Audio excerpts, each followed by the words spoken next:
부분은 이제 그 한류로 신학하기, 아까도 보니까 벌써 한 10년 전에 책을 내셨는데도 엄청난 작업을 해서 두꺼운 책이 한류로 신학하기 책도 있는데, 이제 한류로 신학하기, 요즘 한류가 이렇게까지 이제 뜨기 초기인데 그때 한류로 신학하기 작업 등을 해오시고, 이제 앞으로도 이제 K 스터디 일환으로 K 크리스찬니티를 연구하실 계획이신데요. 한국 사상의 특징을 크게 무엇으로 보시고 거기서 기독교의 역할은 무엇이라고 보십니까? 먼저 말씀하시죠. 네, 이런 거 잘못 얘기하면 지금 뭐 젊은 사람들한테 국뽕이라고 엄청 비판받고 또 뭐 완전히 꼰대 뭐 이런 얘기 하지만 사실 저도 한번 당했습니다. 그런가요? 근데 사실 이 인터뷰에 이제 앞에 나오신 분들도 나름대로 이제 다 잘 이렇게 규정을 하셨는데 또 젊은 사람들이 보기에는 너무나 이제 본질주의적이다 뭐 그런 비판도 들은 것도 제가 또 읽어보고 그랬습니다. 그러면서도 이제 저는 제 개인적으로 이제 원래 제가 이제 이 철학 공부를 하고 신학 공부를 하게 된 계기가 저희 그 아버지로부터 대학교 4학년 때 그때 이제 3학년 말에 이제 박정희 대통령 시해 사건이 있었고 이제 그 다음에 강주 사태가 있었어요. 학교가 이제 다 이제 이렇게 문 닫고 이랬을 때 저희 그 아버지께서 저에게 이제 소개해 준 책이 그 때야르드 샤르댕의 책이었어요. 다시 말하면은 이제 이 우주적인 그리스도, 이 종교와 이제 기독교를 그렇게 이제 좁은 의미의 이제 실존이라든가 인간에 한정돼서 이렇게 보지 않고 이 생명의 그 진화 아니면 그런 큰 퍼스펙티브에서 이제 생각할 수 있는 계기가 돼서 제가 그때 제 생애에서 책을 읽고 제일 감동했던 책이 바로 이제 때야르드 샤르댕의 네, 그거를 읽고 해서 저는 이제 항상 그 긴 기간에 인간의 그 생명과 의식이 전개해 온 것을 생각하는 그런 의미로 이제 항상 어떤 구체적인 개체도 이해하는 그런 학문적인 그 작업을 하는 그런 시각을 이제 처음부터 갖게 됐어요. 그래서 이제 제가 이제 유교를 공부하게 되고 또 거기서 이제 한국에 돌아와서 한국 유교를 공부하게 되고 그러면서 또 기독교 신학자로서 이 기독교도 이젠 더 이상 외래 사상이 아니라 한국이라고 하는 이 지구상의 한국이라고 하는 인간 민족 공동체가 이제 자신의 삶을 이어오는 가운데 만나는 수많은 어떤 그 외부의 그런 외부의 물의 하나의 모습으로 이제 가장 최근에 만난 걸 저는 기독교라고 그렇게 이해를 해요. 그런 의미에서 기독교를 받아서 그 이전까지의 한국인의 그 의식에서 어떤 것이 깨졌고 어떤 것이 새로워졌고 그다음에 그거 새로운 것을 받아서 막 스트럭을 하는 가운데 어떤 식으로 새롭게 자신의 모습을 형성해 가나 이게 이제 한 개인에게도 개인의 그런 어떤 정신사에도 연결이 되지만 저는 더 큰 의미의 이 공동체에도 이제 그것이 이제 그런 식으로 이제 이루어진다라는 그런 생각을 하면서 그런 의미에서 한국 사상의 어떤 고유한 모습이 뭘까 이런 거를 이제 끊임없이 탐색해 오는 그런 작업을 하는 가운데 제가 이제 그러면 유교 문명이 무엇이었을까? 그 이전에 그 한국의 대부분의 사상가들이 관계했던 불교가 무엇이었을까? 그 다음에 그 불교도 받아들이기 이전에 한국인의 어떤 이 지역에서 그때 당시는 뭐 오늘날 우리가 얘기하는 근대적인 의미에서 민족이라는 그런 아주 좁은 의미의 공동체 의식도 없었을 것이지만 그때 당시에 사람들이 불교를 받아들이기 이전에는 그들의 삶에 대한 생각들, 그들의 어떤 죽음에 대한 생각들, 그들의 공동체에 대한 그런 어떤 뜻들을 뭐를 매개로 해서 그런 것들을 추구했을까? 이제 이런 것들을 쭉 이렇게 생각해 보면서 제가 이제 그 이해를 해 오는데 그렇게 이해를 하는 가운데서 그것이 이제 그 시간과 공간에 따라서 굉장히 다양한 모습으로 전개가 되고 또 이제 많은 경우에는 완전히 해체가 되기도 하고 그러나 해체가 된다고 해서 그것이 그냥 아무런 흔적이 안 남기는 것이 아니라 거기에 또 이제 흔적을 남기고 거기에 이제 또 다른 것들이 이렇게 얹어져서 그래서 이제 이 이야기는 예전에 저희가 이제 기독교 밖에 구원이 있을까 뭐 이런 얘기를 하고 그랬을 때 그 황필호 교수님이 이제 종교학자인 분이 썼던 제가 기억을 하기로는 개종이 아니라 우리는 가종을 생각한다. 이제 에디션. 그러니까 내가 이제 예를 들면은 불교인이었다가 기독교를 만나게 되면 기독교를 만나기 이전에 내가 불교적인 퍼스펙티브로 나의 구원과 나의 삶을 생각했던 것을 다 완전히 버리고 새롭게 기독교적인 그런 퍼스펙티브로 내 삶을 이해하는 것이 아니라 그 이전 것에다가 더해서 가종 더할까 그렇게 해서 하는 것이 진정한 의미의 그 생명을 그 보는 거고 이렇게 그 종교를 이해하는 방법이다. 그 개념을 이제 제가 거기서 배웠는데 그때 참 그게 좋다고 생각을 했어요. 제가 이제 공부했던 데야드 샤르랭이나 그 이후에 이제 많은 그 역사적인 그런 긴 그 안목에서 보는 사람들의 그 시각하고도 잘 맞고 이제 그런 의미에서 볼 때 그렇게 끊임없이 가종되어 오는 가운데 그 다른 지역에서 지구상의 다른 지역에서 그 다음에 다른 뭐 일본이라든가 뭐 또 그 중국이라든가 또 다른 오늘날에는 우리는 그걸 민족이라는 말로 쓰고 이제 나라라는 말을 쓰는데 그런 사람들하고는 다른 시공간의 그 컨디션 속에서 조건 속에서 연근 것이 무엇일까 이런 거를 끊임없이 제가 이제 생각을 하죠. 그러면서 이제 저희가 이제 유교와 기독교의 그 대화를 저희에게 이제 굉장히 이렇게 많은 자극을 줬던 윤성보 선생님 같은 경우 예를 들면 윤성보 선생님은 이제 한국 사람들의 어떤 고유한 거를 두 가지 이제 개념으로 얘기하시는데 그거를 성과 효라고 얘기를 하시죠. 효라고 하는 거는 한국 사람들은 이거는 이제 뭐 그 유승국 선생님이라든가 많은 이제 그런 학자들도 얘기했지만 옛날에 그 신라 시대 때부터 그 예전부터 예를 들면 이제 유교에 한정돼서 보면은 중국이나 일본이나 이제 우리 이쪽 한반도에서의 사람들의 이제 학교에서 배우는 커리큘럼도 보면 한국인들에게 제일 중요한 책은 효경이었다라는 거예요. 이제 그게 이제 어떤 의미로 이제 그 저는 이해를 했냐면 한국 사람들은 삶의 어떤 환경 속에서도 항상 이제 어떤 궁극적인 그런 어떤 그 근원을 찾는 생각을 항상 한다. 그거를 이제 종교적인 얘기를 하면은 천을 지향한다.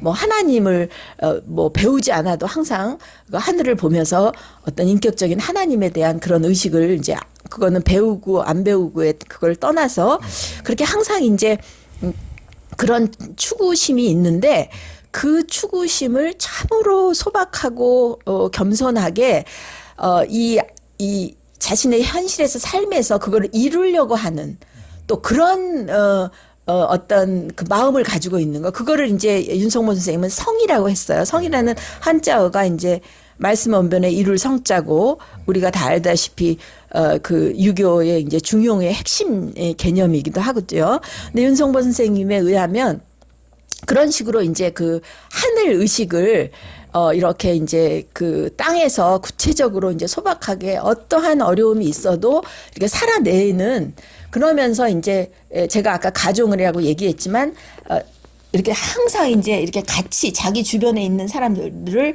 이렇게 소외시키지 않고 이렇게 통합적으로 그거를 이제 학문적으로 얘기하면 제가 이제 얘기하는 통합 학문적이라고 얘기도 하고 이렇게 한국 사람들 항상 이제 이렇게 우리 의식이 많이 있고 이제 이런 것을 이제 그 지향해 온 그런 그 공동체 삶을 이루어 왔다. 그러면서 또 이제 항상 마지막에 언어는 굉장히 많은 고통이 있고 그러지만 한국 사람들은 그거를 이제 예를 들면 이제 토지에 이제 박경리 선생님 같은 경우는 한국 사람들의 생명사상, 일본의 문화하고는 달리 일본은 사라고 하는 이 죽음에 하나님에 대한 찬양으로 최종의 답이 이렇게 됐다면 글쎄 이제 이것도 너무나 이제 국뽕이라고 얘기하려는지 모르지만 한국 사람들은 항상 마지막의 언어를 긍정으로 하는 그러니까 생명, 그러니까 그런 의식이 있다라는 걸로 이제 표현을 하셨어요.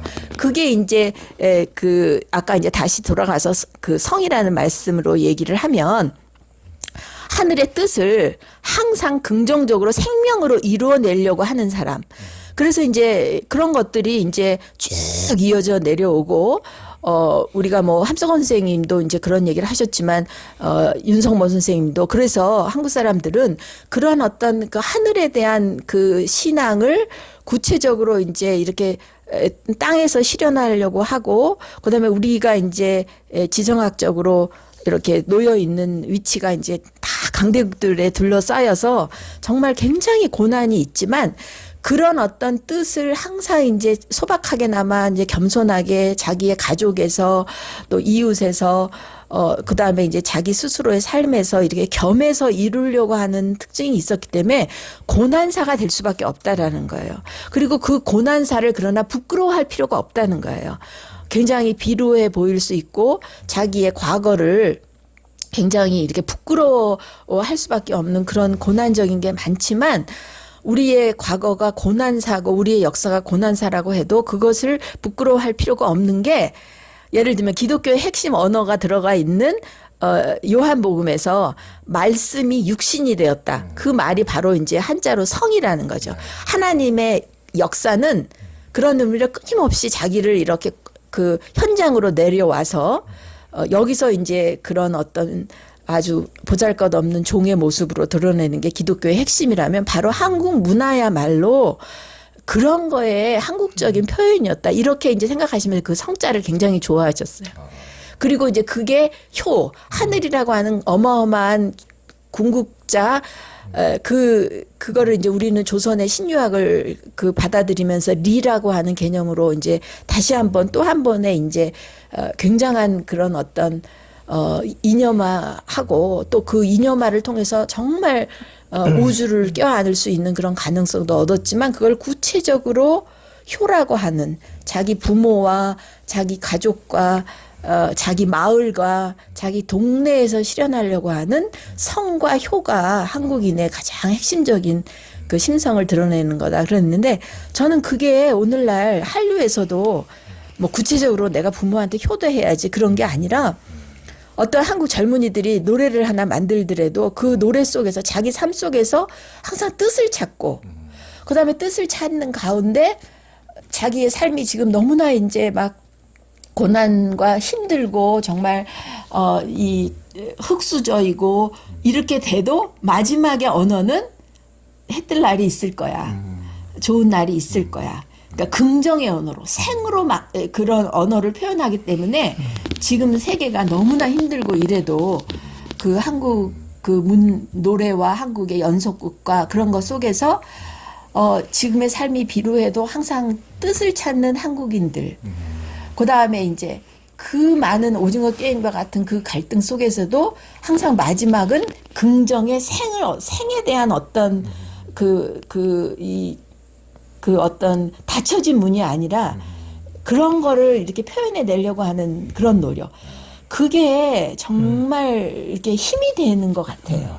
그리고 저희 자신들의 삶도 특히 여성들의 삶, 저 자신의 삶도 그렇고 지금 저도 이렇게 살면서 뭐 다 이렇게 모든 것들이 다 또 우리 후배들 보기에 밖에서 보기에는 또 뭐 다 정말 저게 복 많았다는 말도 많이 하지만 그 모습이 있기 위해서 그 백조가 이제 더 물밑에서 자기를 이렇게 하듯이 여성으로서 글쎄요 이제 뭐 저 나름대로 굉장히 많은 스트러글이 있는데 그래도 마지막에 언어는 항상 긍정의 언어가 돼야 되겠다. 그리고 이제 그 긍정을 마지막 언어로 표현하지 못하고 스스로 이제 삶을 마감하는 사람이 요즘에 너무나 많이 생겼고 지금 막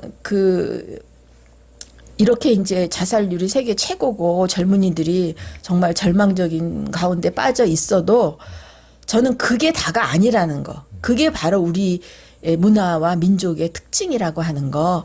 그래서 저는 앞으로 이렇게 지금 어려운 시간이 다가 아니라는 거. 이미 함석헌 선생님이 뭐라고 얘기하셨냐면 지금 그때 당시 일본의 식민지이고 정말 해방이 됐어도 정말 그 독재와 지금도 이제 정말 언제 전쟁이 일어나지 모르는 깜깜한 속에서도 이 한국 사람들 내지는 이게 결국은 이제 그리고 자기만 혼자 살려고 하는 게 아니라 제가 이제 쉽사리 뭐 당군 신화 얘기하면은 굉장히 또 이제 공격도 많이 또 받기 때문에 이 홍익 인간 재세이와 이 전 세계를 정말 그 인간다운 법과 인간다운 질서와 인간다운 조화로 이 세계를 화하게 하려고 하는 그 이상을 갖고 있는 게 한국 사람들의 특징이 아닐까. 그래서 저는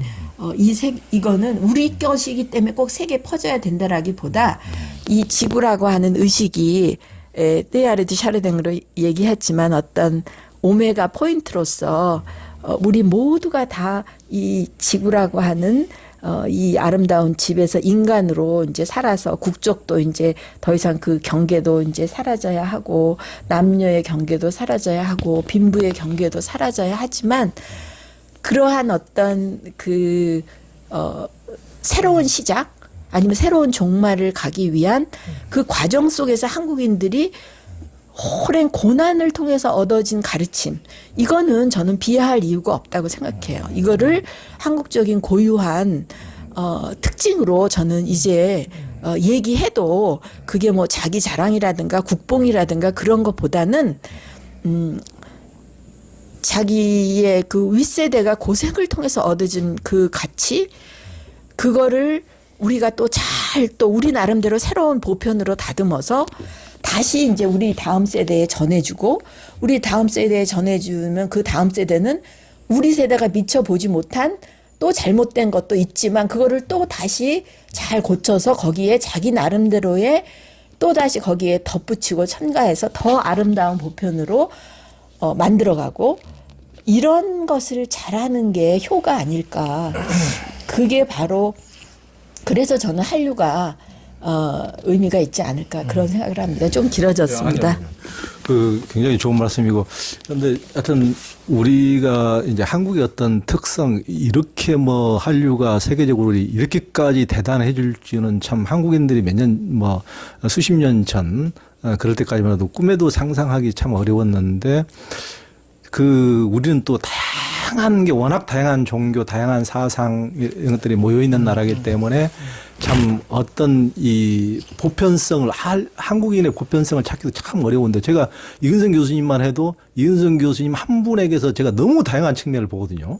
그러니까 이근성 교수님은 분명히 기독교인이지만은 어떻게 보면은 굉장히 그 여성 선비 같은 이런 또 유교적인 이런 거기다가 또 또 동학교도 같은 이런 그 투쟁적인 면모도 있고 페미니스트적인 면모도 있는데 또 가정적으로 또 돌아오면은 또 정말 자식들을 너무나 또 교수와 의사로 이렇게 길러낸 그 어려운 그 과정 중에서도 그렇게 완전히 옛날 우리 고생하면서 자식들 키워낸 그 어머니 같은 전통적인 그런 상도 그러니까 한 분에게서 너무나 다양한 극과 극의 측면들이 동시에 이렇게 있기 때문에 이 한 분을 뭐라고 설명하기 딱히 어려운 요소가 있는데 한국도 진짜 너무 다양한 것이 모였기 때문에 그런 면이 분명히 있긴 있는 것 같아요. 근데 또 이 안에서는 우리가 저렇게 우리하고 생각도 다르고 이런 인간들하고도 한 동족이란 말에 이런 생각도 들기도 하지만은 또 외국 나가 보면은 두 분도 스위스에 공부해 보셨지만 외국 나가서 여행해 보고 장기간 머물다 보면은 분명히 그 사람들하고 너무나 좁혀질 수 없는 가격이 있는데 한국인이라는 것 단 하나만으로도 너무나 또 숨 쉬는 것도 편해지는 또 그런 것도 있거든요. 분명히. 그러니까 우리 가까이 있을 때는 모르는데 또 멀리 떨어져 보면은 이 분명히 또 뭔가가 또 여기에 있어요, 뭐가. 그래요.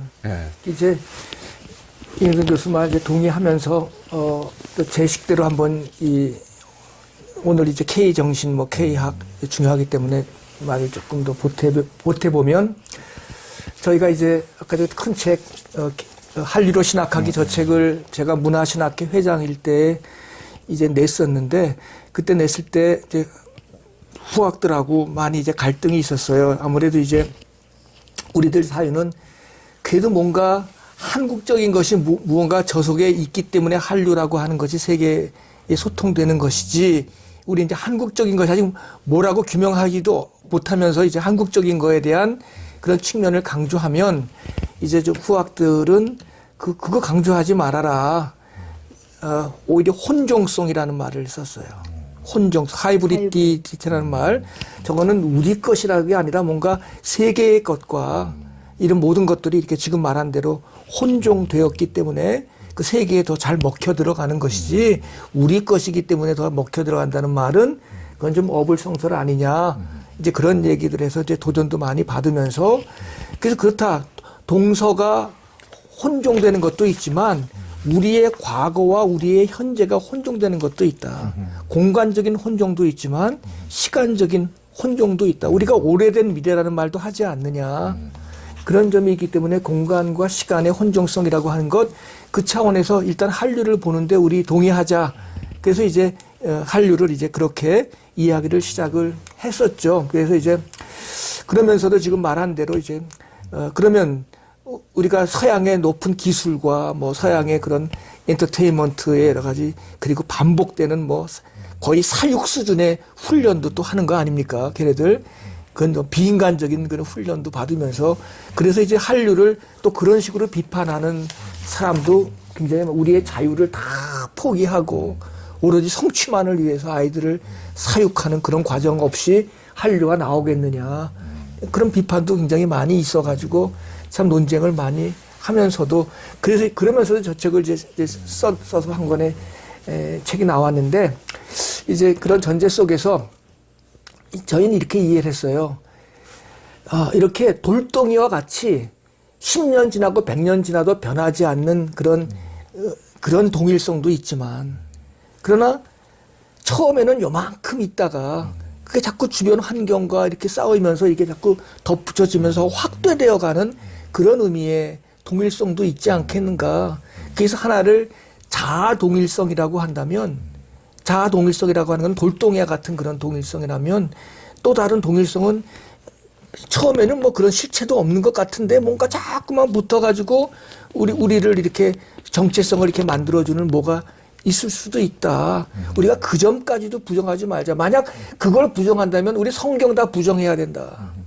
이스라엘 민족의 그 고만한 정체성이 계속 확대가 되어가지고 오늘의 기독교 문명이 되었다고 한다면, 그 성소의 정체성이라는 거, 그건 왜 우리가 그렇게 떠받들고 만에 그렇게 하느냐. 뭔가 우리에게도 들여다보면 처음에는 희미했지만 붙여진 뭐가 있지 않겠는가.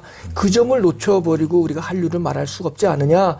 이제 그런 원칙적인 이야기를 했죠. 그러면서 이제 아까 그 황필호 교수하고 저 개인적으로 친했는데 그분한테 이제 가종이라는 말을 우리 정말 잘 배웠고요.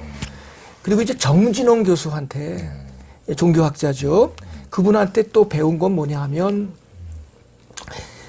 기독교인들은 기독교가 자신을 이 땅에 선교하는 것 같지만 사실은 뒤집어 오면 우리 민족의 종교성이라든가 우리 민족의 무엇이 기독교를 받아들인 거다. 그런 부분도 생각해야 된다. 일방적으로 기독교가 선교하는 게 아니라 우리 민족이 수용하는 측면. 그렇다. 그 이면에는 뭐냐면, 기독교가 기독교답지 못할 때는 우리 민족이 그걸 배척해서 떠밀어낼 수도 있다. 불교를 받아들였지만 불교를 거부하지 않았느냐. 유교를 받아들였지만 우리 민족이 어떤 유교를 또 거부한 측면도 있다. 그러니까 자기의 그 본질을 잃으면 거부하는 것이 뭔가가 있지 않느냐. 이제 그런 생각을 하면서 한번 그 선교의 문제도 한번 주객을 이렇게 바꾸어서 이건 옳고 저건 틀리다가 아니라 뭔가 바꾸어서도 생각해 볼 여지가 있는 부분이 있다. 그러니까 우리 민족이 받아들일 수도 있고 배척할 수도 있는 거다. 그렇다면 우리 민족이 받아들이고 배척하는 어떤 뭔가 기준이 있을 거 아니냐. 그 문제는 굉장히 중요한 포인트가 될 거다라는 생각을 이제 하면서, 저는 이제 우리 임 교수가 많이 하는 게, 저는 이 천지 강림 신화와 난생 설화가 우리 민족의 설화의 핵심, 창조 설화의 핵심이에요. 천신 강림 신화, 그거는 단군이 되는, 그거는 단군 신화 같은 건 천신 강림 신화의 일종이고, 박격호세처럼 뭔가 알이 이렇게 변화해서 하나는 초월적인 측면이 강하고 하나는 내재적인 발전의 측면이 강한 두 가지가 같이 어우러져서 근데 천신 신화는 주로 수련 문화 속에서 백두대가 이제 북쪽이고 그런 난생설화는 이 농경 문화 쪽에서 주로 이제 발생하고 그래서 이 두 가지가 결국은 같이 있는데 이 두 가지가 결국은 이 한글 창제 원리로 발전하는데 삼재론 중심의 음양오행론. 삼재론은 이 뭐라 그럴까 이 하늘을 강조하는 어떤 보이지 않는 세계에 대한 어떤 그런 믿음을 강하게 있는 것이고 음양오행론은 농경 문화 속에서 이제 있음과 보이는 세계 속에서의 변화를 강조하는 것이고 이 두 가지 그래서 다소 유용모라든가 누구세요? 우리 학산 그 선생님들의 그 선생님들의 그 한글 훈민정음 해례본 창조 보면은 그 삼재로는 모음 어미음이죠. 의이아. 어미 우리를 이끌어가는 엄마의 소리를 내는 더 기본음이고 이 자음은 아들음인데 이거는 음양오행론 아설순치우 그 음에서 그거는 우리들의 뭐라 그럴까 음양오행론에서 나온 거란 말이죠. 그러니까 삼재론과 음양오행론이 함께 이렇게 아우러져서 한글 창제 원리가 되었다라고 학산 선생님도 다소 유영보 선생님들이 그렇게 이제 우시라 같은 또 한국문화연구가도 그렇게 이제 보는 측면이 있는데 제가 말씀드리려고 한 요지는 뭐냐 하면 어쨌든 이 초월의 이야기와 이 난생의 이 내재적인 이야기 두 가지가 있는데 지금까지 우리 문화 속에는 그 초월의 문화가 사실 있었어요. 그 초월의 문화가 있었기 때문에 기독교 같은 것들도 받아들이는데 하등 문제가 없었고 그 초월이 주는 의미들을 기독교가 아까 말한 대로 뭐 성의 신학 그런 개념을 해서 이 땅에서 이룰 수 있는데 큰 힘이 되고 이제 그런 부분들이 있었는데 제가 이제 그 초월과 난생 신화를 종합해서 나온 것이 그 천부경에서 나와 있는 인중천지일 사람 속에 하늘과 땅이 하나다. 그래서 이제 이기동 교수 같은 거는 우리 민족은 천인 무간이다. 천인 합일도 아니다. 천인 합일은 천과 인간이 둘로 나누어져 있을 때 합일이지 천과 인간은 본래 나뉘지도 않았다. 무간이다. 이제 이런 얘기도 하시는 분인데 저는 이제 이 두 가지 설화가 하나의 종합된 것이 인중천지의 사람 속에서 하늘과 땅이 하나다. 천을 부정하지도 않으면서 그 천은 사람 속에 있다. 그래서 우리 인간은 본래적으로 천을 인간 속에 품고 있는 이 존재는 우리 인간은 본래 그래서 신난다 할 때 우리 속에서 하늘이 나는 거죠. 신이 나는 거 아닙니까? 그래서 우리 민족 속에서 한류를 이야기할 때 이제 저는 이제 그런 면에서 뭐라 하면은 흥이라고 하는 것이 우리 민족의 가장 본질적인 그런 인중천지일도 그렇고 천이 우리 인간 속에 내재해 있다. 그걸 어떻게든지 발현시키려고 하는 흥이라고 하는 것이 가장 소중한 우리 민족의 정서인데 지난한 그 고통스러운 역사 속에서 흥이 단절돼 버렸어. 그렇죠?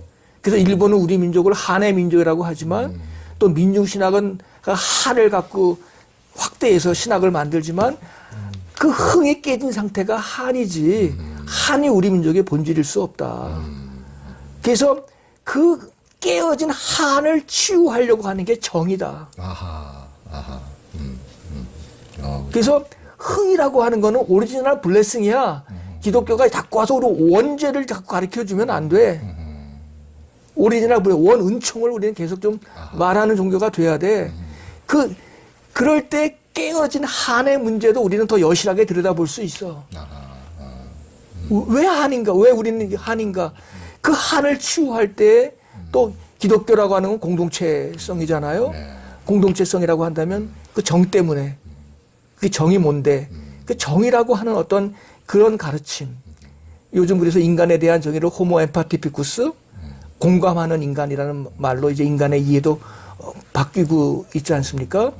그래서 그런 그 정의라고 하는 이러한 가치가 왜 우리 속에는 기본적으로 통할 수 있는 이치가 있다. 왜 인중천지 사람 속에 본래 하늘과 땅이 하나가 되어지는 이런 인간의 그런 모습 속에서 우리는 지금까지는 서양의 기독교의 그 하늘로부터 내려오는 그런 천에 대한 이해를 우리가 받아들였지만 이제는 동학과 같은 그러니까 우리 그 내면적인 우리의 어떤 천을 갖다가 인간 속에서 바라보는 그러한 식으로 그래서 오리지널 씬보다는 오리지널 블레싱을 더 많이 강조하는 그런 기독교로 우리가 바꾸어질 때 또 우리 문화와 기독교는 더 잘 만날 수 있는 게 아닌가. 그동안에 오리지널 씬을 강조하고 초월성을 강조하면서 기독교가 이렇게 흥해 왔는데 그런 기독교는 지금 이제 디클라인 된 게 아닌가. 그러면 이제 다시 이 개벽 사상과 함께 동학의 그런 부흥기가 새롭게 일어나고 있다면 이 동학이야말로 이 천부경과 아주 흡사한 그 사상적인 구조를 갖고 있는 종교라는 맥락 속에서 한번 그런 생각도 한번 이 한류와 더불어서 해볼 수 있지 않는가 생각을 했는데 뭐 어폐도 있고 뭐 불충분한 것도 있지만 한번 그런 식으로도 생각해 볼 수 있었다 그런 말씀을 좀 해보고 싶네요. 야, 굉장히 나름대로 일목요연하게 참 정리해 주셨는데요.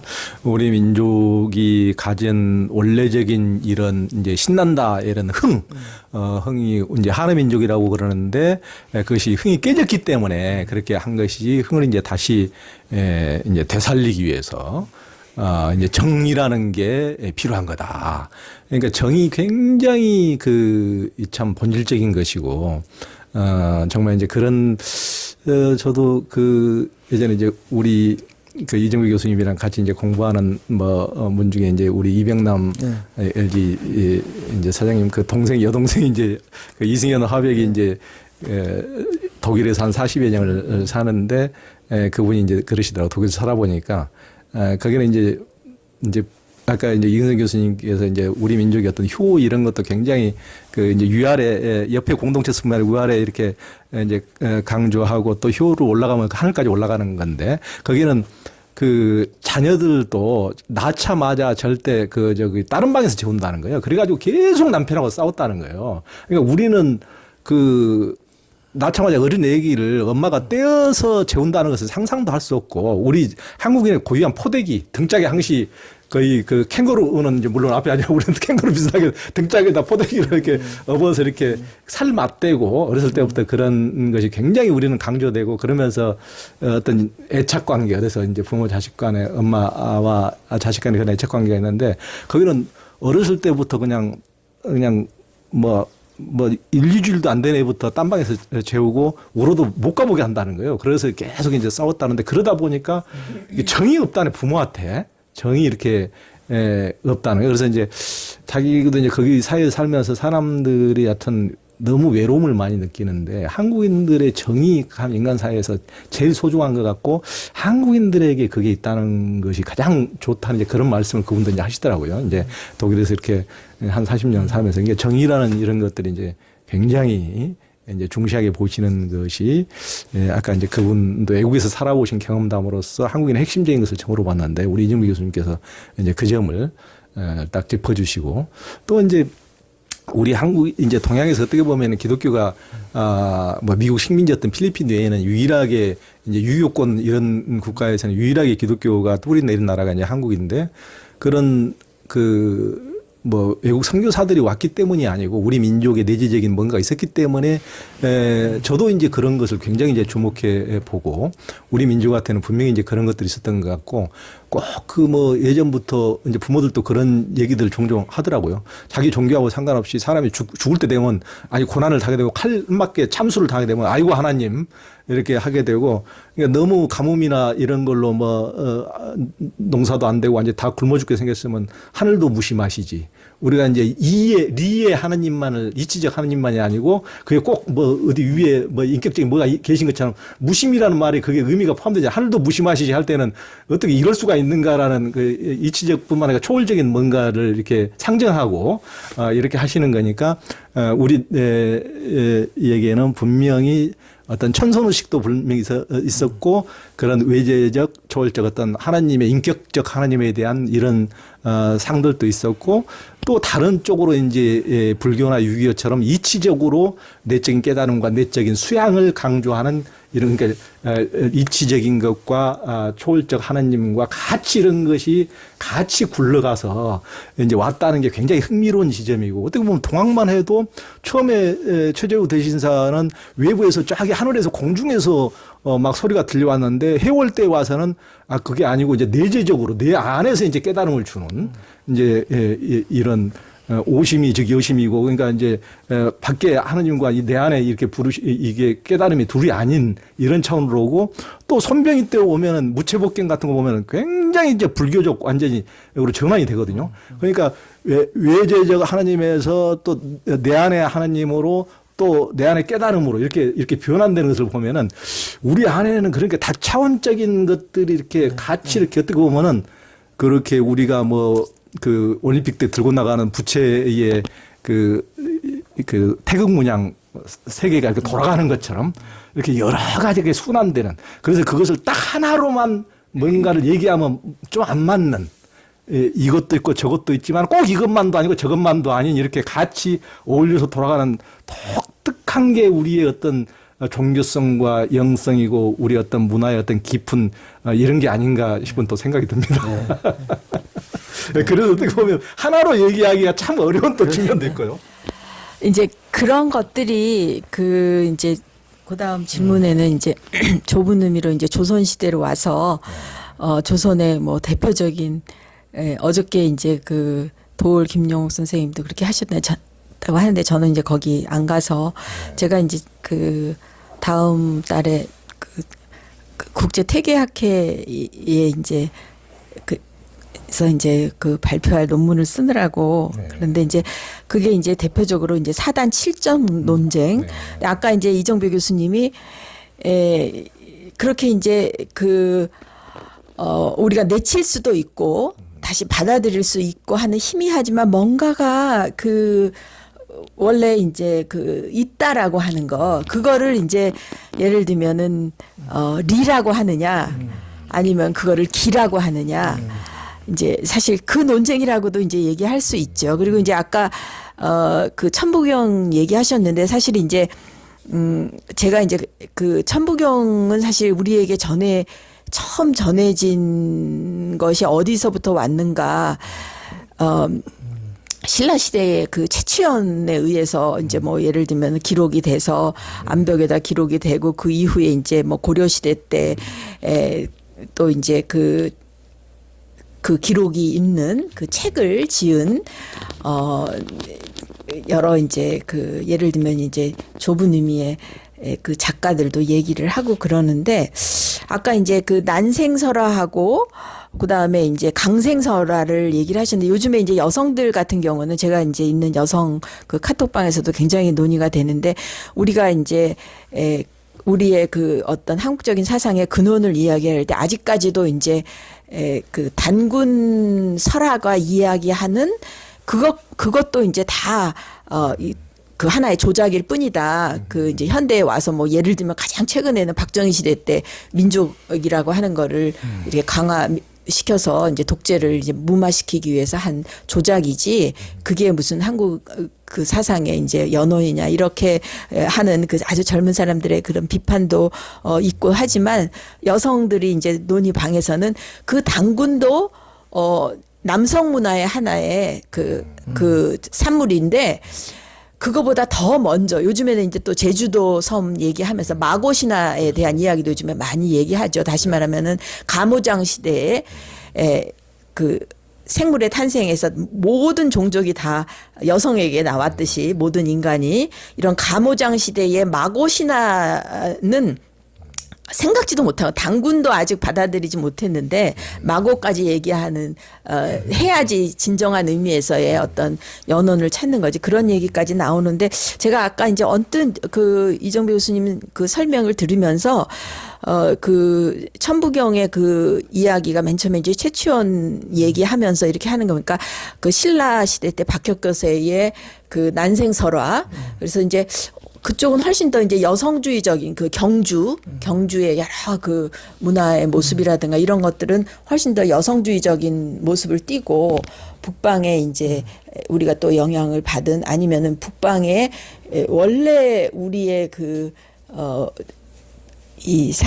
종족적으로 사실은 이제 종족을 얘기하면 안 되는데 그 북방에 이제 뭐 우리 바이칼 호수 주변 뭐 아니면 뭐 그런 얘기 많이 하잖아요. 그런 이제 그쪽에서의 그 기마 민족성을 또 이야기하기도 하는데 그런 얘기를 이렇게 들으면서 정말 이 여성주의적인 그 인간 문화, 한국 문화의 연원과 남성적인 한국 문화의 연원을 서로 배치하지 말고 예를 들면 리가 먼저냐 기가 먼저냐라고 하는 것을 그 딜레마를 그 자체 안에 있을 때 도저히 풀 수 없고 그것을 뛰어넘는 또 다른 차원으로 이렇게 점핑해서야만이 그 둘을 같이 우리가 여우를 수 있듯이 남성주의적인 그런 연원과 여성주의적인 그 연원을 어떻게 진정한 의미에서 생을 위해서 살림을 위해서 그 두 가지를 창조적으로 이렇게 같이 연결할까 저는 이제 그거에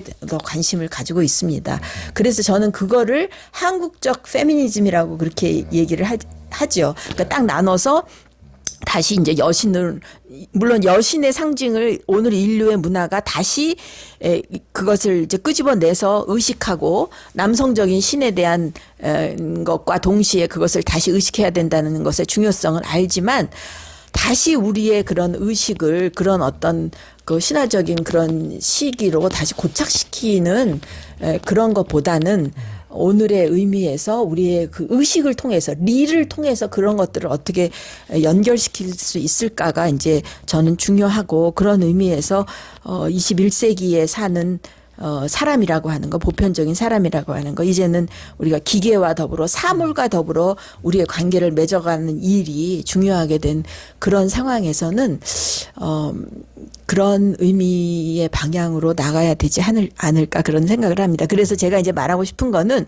이정배 교수님은 흥이라고 하는 걸 우리의 그런 더 그 어떤 우리 한국 문화의 그 핵심을 하는 단어라고 얘기했고 또 이제 우리가 알다시피 유동희 선생님 같은 경우는 풍류라는 얘기를 했잖아요. 근데 저는 그거보다는 더 오리지널한 것은 생이다, 살림이다.